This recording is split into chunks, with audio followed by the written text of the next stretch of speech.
Hi friends, ಎಲ್ರಿಗೂ ನಮಸ್ಕಾರ. Welcome to our YouTube channel. ಮುದುಡಿದ ತಾವರೆ ಅರಳಿತು ಸಂಚಿಕೆ 9ಕ್ಕೆ ತಮ್ಮೆಲ್ಲರಿಗೂ ಸಹ ಆತ್ಮೀಯವಾದ ಸ್ವಾಗತ.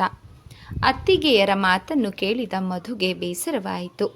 ರಾಗಿಣಿಯನ್ನು ಹುಡುಕುತ್ತಾ ಬಂದೆ ಅತ್ತಿಗೆ ಎಂದು ಮಧು ಹೇಳಿದಳು. ಪಕ್ಕದ ಕೋಣೆಯಲ್ಲಿ ಇದ್ದಾಳೆ ಮಧು ಭಾರವಾದ ಹೃದಯದೊಂದಿಗೆ ರಾಗಿಣಿ ಇರುವಲ್ಲಿಗೆ ಬಂದಳು. ಎಲೆ ಅಡಿಕೆಯನ್ನು ಜೋಡಿಸುತ್ತಿದ್ದ ರಾಗಿಣಿ ತಲೆಯನ್ನು ಎತ್ತಿ ಬಾರೆ ಎಂದಳು. ತುಂಬ ಕೆಲಸವೆಂದು ತೋರುವುದು ಎನ್ನುತ್ತಾ ಅವಳಿಗೆ ಸಹಾಯಕಳಾದಳು ಮಧು. ಹಾಗೇನಿಲ್ಲಮ್ಮ, ನಿಮ್ಮ ಅಣ್ಣನೊಂದಿಗೆ ಒಂದು ದಿನವಾದರೂ ಬರಬಾರದೇನೆ ರಾಗಿಣಿ ನಮ್ಮ ಮನೆಗೆ ಎಂದು ಹೇಳಿದಳು. ನಿನ್ನ ಗೆಳತಿಯನ್ನು ಮರೆತಿರುವಂತೆ ತೋರುವುದು ಎಂದು ನೊಂದು ನುಡಿದಳು ಮಧು. ಯಾರಿಗೆ ಹೇಳ್ತಿದ್ಯಾ ಮಧು? ಮರೆತಿರೋದು ನೀನು, ನಾನಲ್ಲ. ಗಂಡನ ಮನೆಗೆ ಹೋದವಳು ನಮ್ಮನ್ನೆಲ್ಲ ಮರೆತು ಬಿಟ್ಟಿದ್ದೀಯಾ? ಇರಲಿ, ಸುಂದರನಾದ ಪತಿಯ ಮೋಹದಲ್ಲಿ ಇದೆಲ್ಲ ಸಹಜವಾಗಿರುತ್ತದೆ ಎಂದುಕೊಳ್ಳುತ್ತೇನೆ ಎಂದಳು. ಅನುಭವಸ್ಥಳಂತೆ ನಗುತ್ತಾ ನುಡಿದಳು ರಾಗಿಣಿ. ಆದರೆ ಮಧು ಮಾತ್ರ ವೇದನೆಯಿಂದ ಭಾರವಾದ ಧ್ವನಿಯಲ್ಲಿ,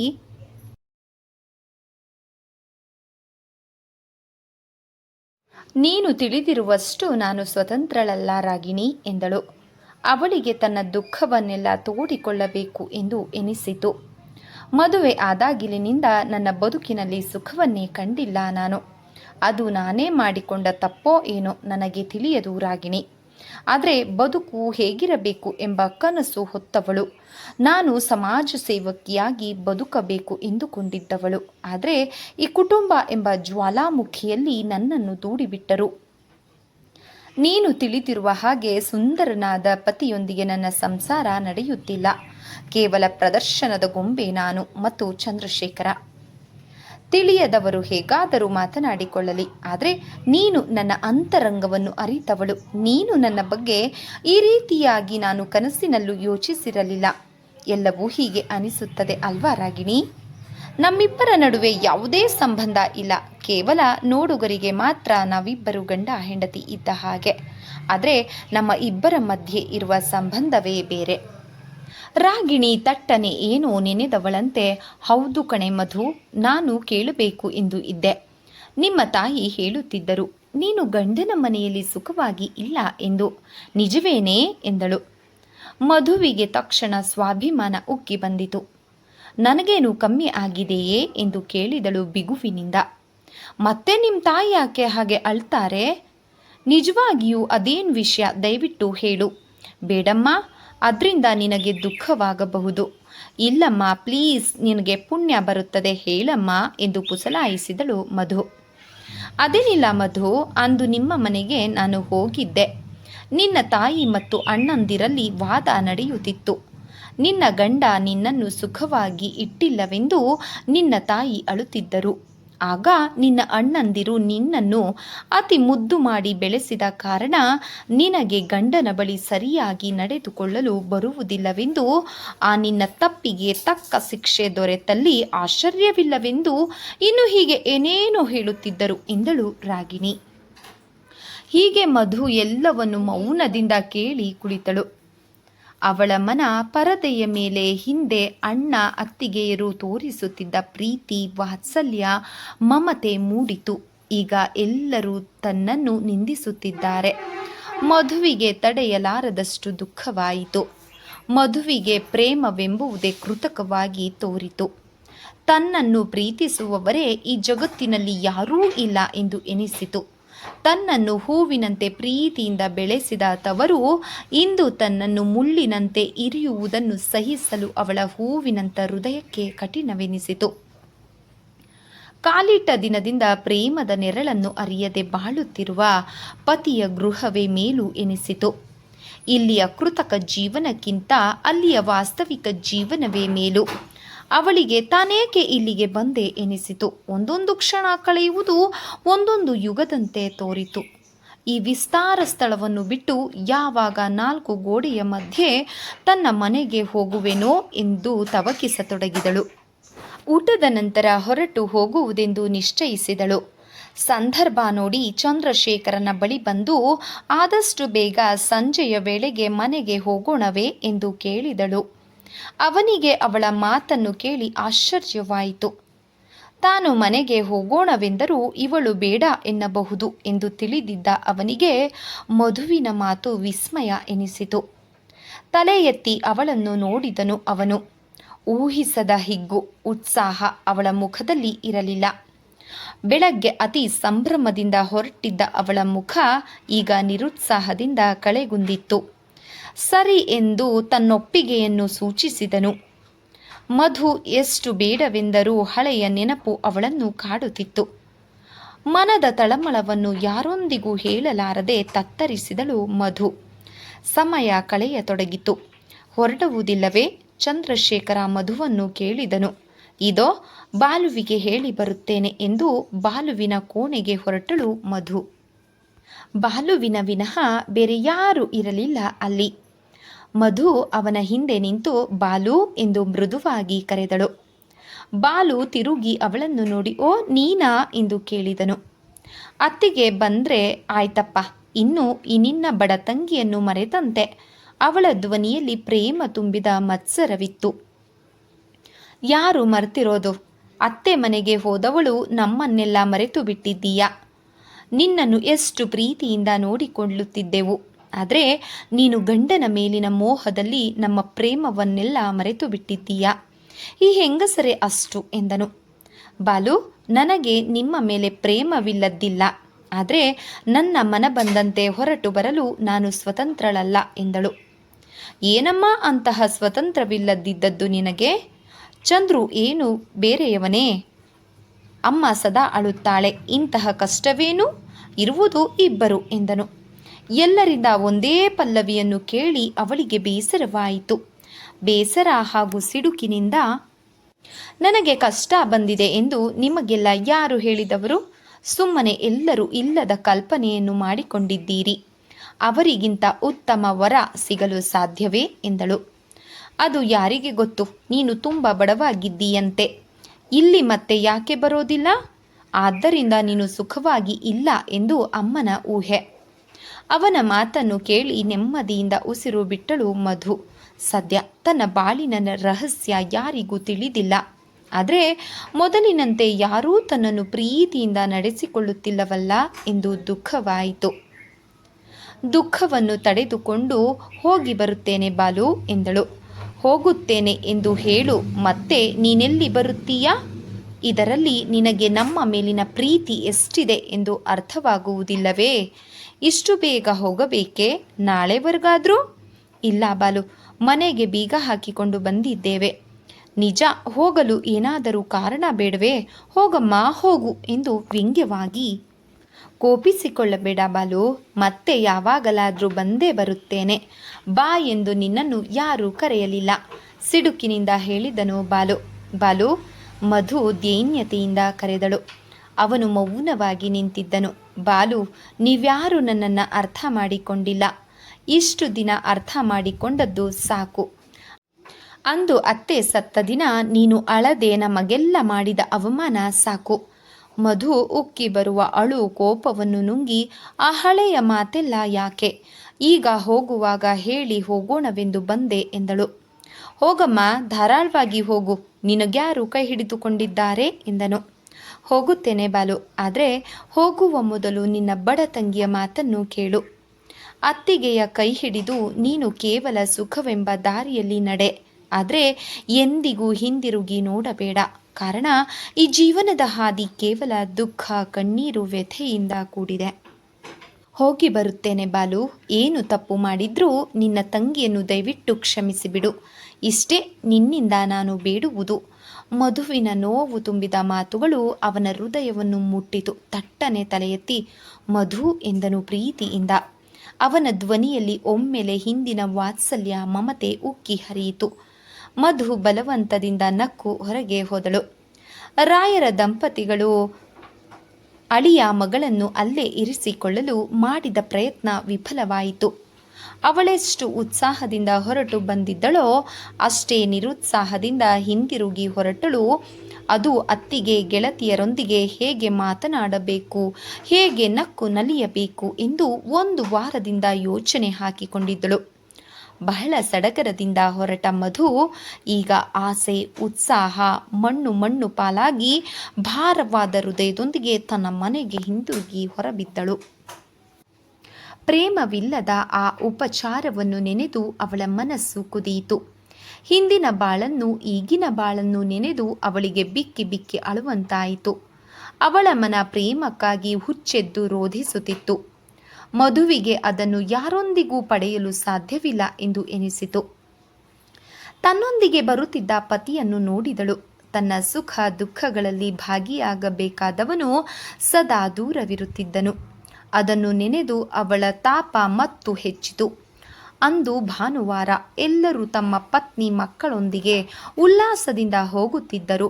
ಅವರ ಸರಸ ಸಲ್ಲಾಪವನ್ನು ನೋಡಿ ಮಧುವಿಗೆ ತುಂಬ ಮತ್ಸರ ಉಂಟಾಯಿತು. ಚಂದ್ರಶೇಖರ ಸಹ ಅವಳದ್ದೇ ಸ್ಥಿತಿಯಲ್ಲಿ ಇದ್ದನು. ಅವನಿಗೆ ತನ್ನನ್ನು ಬಿಟ್ಟು ಎಲ್ಲರೂ ಸುಖಿ ಎನಿಸುತ್ತಿತ್ತು. ಮಧುವಿನ ರೂಪಕ್ಕೆ ಮನಸೋತಿದ್ದ ಅವನಿಗೆ ಅವನನ್ನು ನೋಡಿದಾಗಲೆಲ್ಲ ವೇದನೆ, ಕೋಪ, ಬೇಸರ ಉಂಟಾಗುತ್ತಿತ್ತು. ಮಧು ತನ್ನ ಪತ್ನಿ ಎಂದು ಅವಳ ಮೋಹಕ ರೂಪವನ್ನು ಕಂಡು ಹೆಮ್ಮೆಯಾದರೂ ತನಗಿಲ್ಲದ ವ್ಯರ್ಥವಾಗುವ ಅದನ್ನು ಕಂಡು ಅಸೂಹೆಗೊಳ್ಳುತ್ತಿದ್ದನು. ಅವನ ಮನ ಅವಳನ್ನು ಬಹಳವಾಗಿ ಬಯಸುತ್ತಿತ್ತು.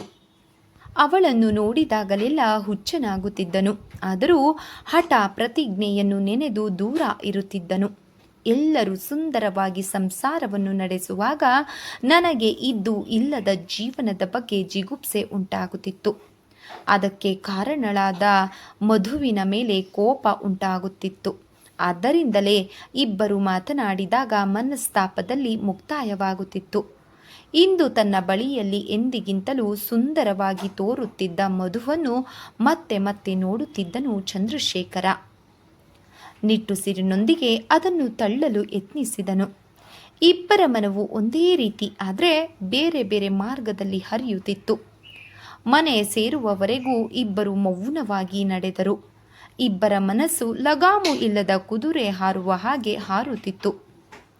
ಮನೆ ಸೇರುವುದಕ್ಕೆ ಕಾಯುತ್ತಿದ್ದ ಮಧುವಿನ ದುಃಖದ ಕಟ್ಟೆ ಒಡೆಯಿತು. ಅಲ್ಲೇ ಇದ್ದ ಕುರ್ಚಿಯಲ್ಲಿ ಕುಳಿತು ಮೇಜಿನ ಮೇಲೆ ತಲೆ ಇಟ್ಟು ಬಿಕ್ಕಿ ಬಿಕ್ಕಿ ಅಳತೊಡಗಿದಳು. ಬಂದೊಡನೆ ಬಟ್ಟೆಯನ್ನೂ ಸಹ ಬದಲಿಸದೆ ಅಳತೊಡಗಿದ ಮಧುವನ್ನು ವಿಸ್ಮಯದಿಂದ ನೋಡಿದನು ಚಂದ್ರಶೇಖರ. ಅವಳಷ್ಟು ಅಳುವಂತಹ ವಿಷಯವೇನಾದರೂ ಏನಿದೆ ಎಂಬುದು ಆತನಿಗೆ ಅರ್ಥವಾಗಲಿಲ್ಲ. ತವರನ್ನು ಕಂಡು ಉತ್ಸಾಹದಿಂದ ಇರಬೇಕಾದ ಇವಳು ಅಳುವುದನ್ನು ನೋಡಿ ಅವನಿಗೆ ನಗು ಬಂದಿತು. ಅವಳ ಬಳಿ ಬಂದು ಮೇಜಿನ ಮೇಲೆ ಕೈ ಊರಿ ಮೆಲ್ಲನೆ ರಾಣಿ ಎಂದು ಕರೆದನು.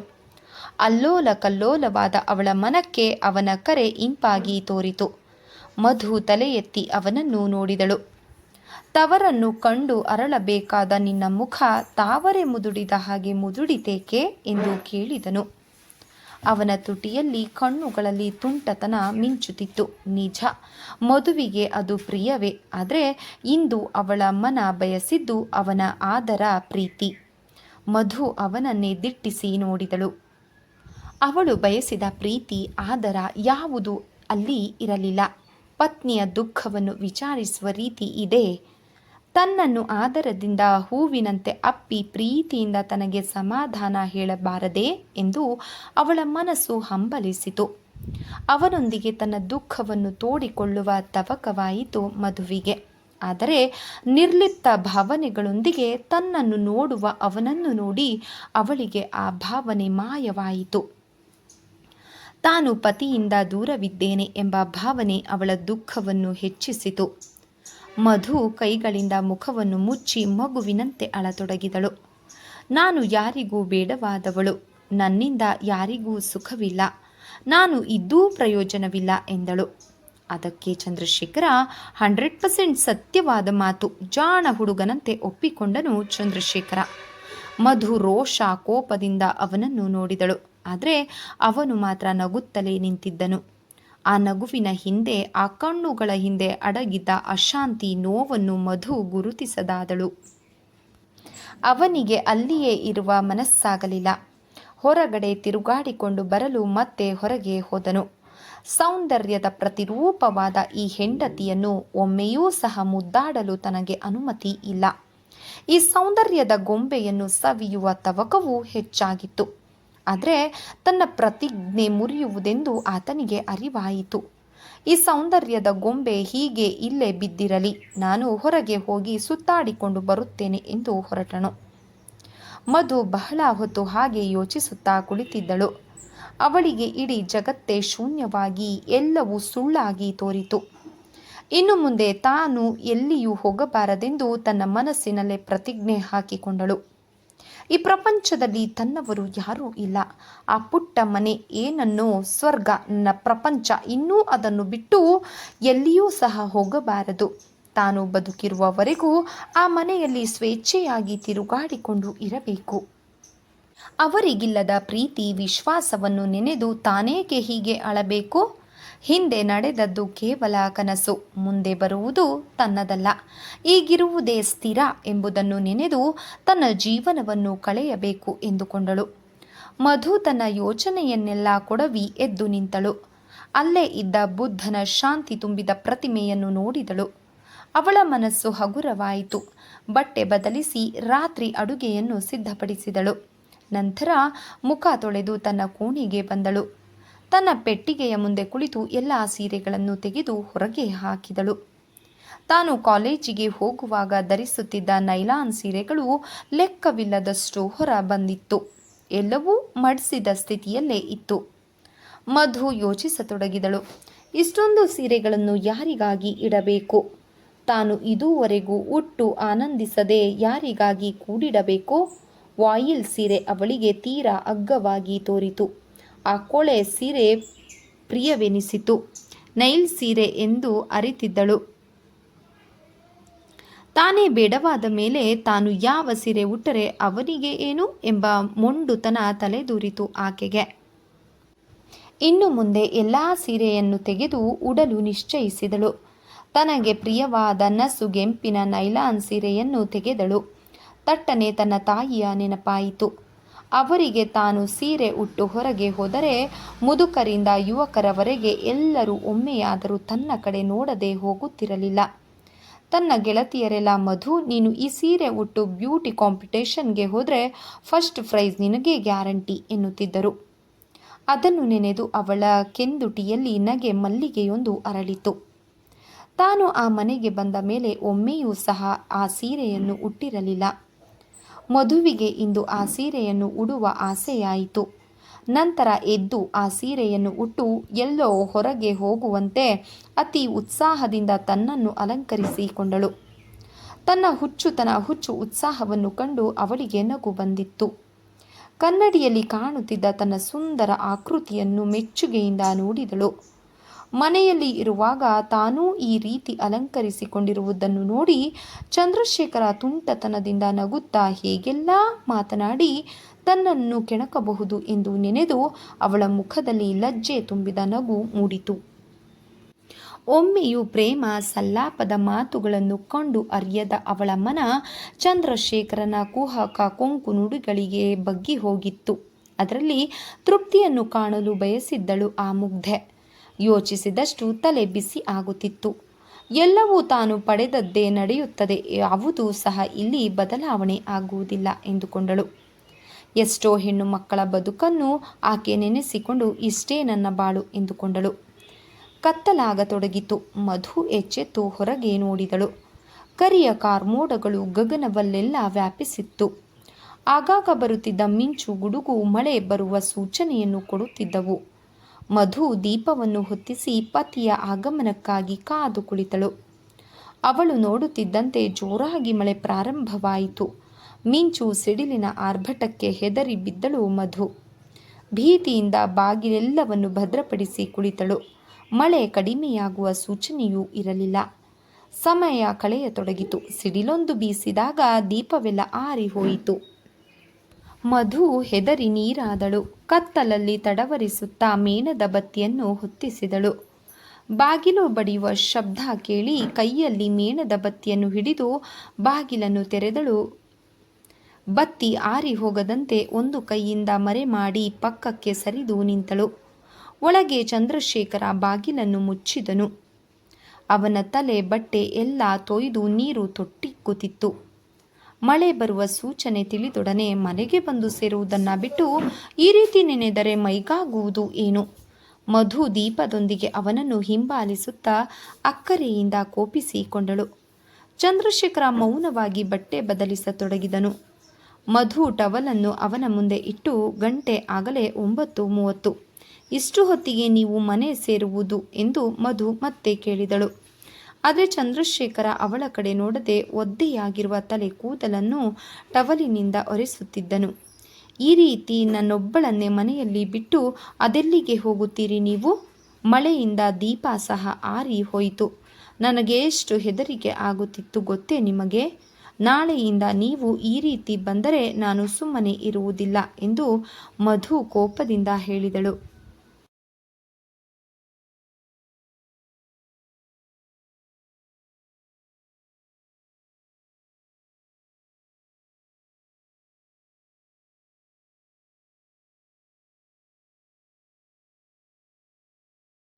ಸರಿ, ಸುಮ್ಮನಿರದೆ ಏನು ಮಾಡುತ್ತೀಯಾ ಎನ್ನುತ್ತಾ ಅವಳ ಕಡೆ ತಿರುಗಿದ ಚಂದ್ರಶೇಖರ ಹಾಗೆಯೇ ನಿಂತು ಬಿಟ್ಟನು.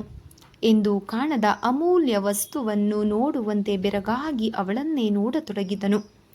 ಅವಳು ನಿಂತ ರೀತಿ, ಅಬ್ಬಾ, ಆ ಮಂದ ಬೆಳಕಿನಲ್ಲಿ ಅಮೃತ ಶಿಲೆಯಿಂದ ಮಾಡಿದ ಪ್ರತಿಮೆಯಂತೆ ಆಕರ್ಷಣೀಯವಾಗಿ ತೋರಿದಳು. ಆ ಒಂದು ಕ್ಷಣದಲ್ಲಿ ಏನೋ ಹೇಳಲು ಹೊರಟ ಮಧು ಅವನು ತನ್ನನ್ನು ಆ ರೀತಿ ನೋಡುವುದನ್ನು ನೋಡಿ ಸುಮ್ಮನಾದಳು.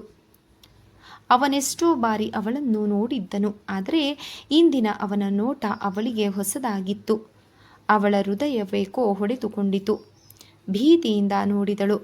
ಅವಳಿಂದ ಆ ನೋಟವನ್ನು ಎದುರಿಸಲಾಗದೆ ಕಸಿವಿಸಿಯಾಯಿತು.